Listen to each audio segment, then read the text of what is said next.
গত ২৭ সেপ্টেম্বর যাত্রাবাড়ী ফ্লাইওভারের নিচে জাকারিয়ার মোটরসাইকেল আটকান আইন শৃঙ্খলা বাহিনীর সদস্য পরিচয়ে কয়েকজন।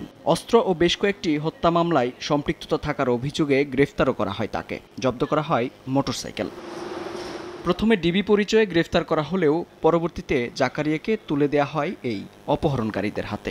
আটকে রাখা হয় বেশ কয়েকটি স্থানে। পরিবারের কাছে চাওয়া হয় ১০ লাখ টাকা মুক্তিপণ। তারপরে তো আমরা বুঝলাম যে টাকা চায়, আবার বকাবকি করে, এরা তো ডিবি হইতে পারে না। পরিবারের পক্ষ থেকে এক পর্যায়ে যোগাযোগ করা হয় গোয়েন্দা কার্যালয়ে। তাৎক্ষণিকভাবে অভিযানে নামে ডিবি ওয়ারি বিভাগ।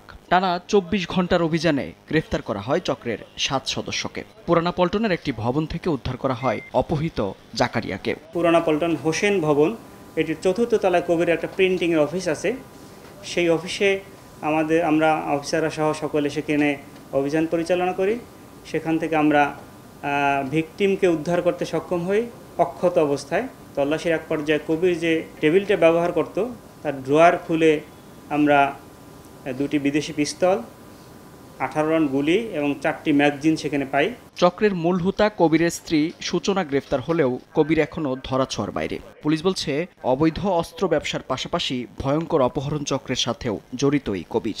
যতটুকু আমরা এ পর্যন্ত তথ্য যে সে একটি বড় অপহরণকারী চক্রের সাথে জড়িত এবং অস্ত্র ব্যবসায়ী ডিলার, কারণ একেবারে নতুন চকচকে অস্ত্র আপনারা দেখেছেন। আমাদের পরবর্তী কনসিকুয়েন্স অভিযান চলমান আছে এখনও।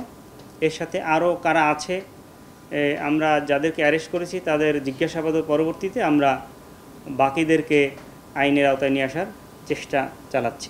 ভুক্তভোগী জাকারিয়া পায়রা তাপ বিদ্যুৎ কেন্দ্রে সাব কন্ট্রাক্টর হিসেবে কাজ করেন। মেহেদী হাসান, সময় সংবাদ, ঢাকা।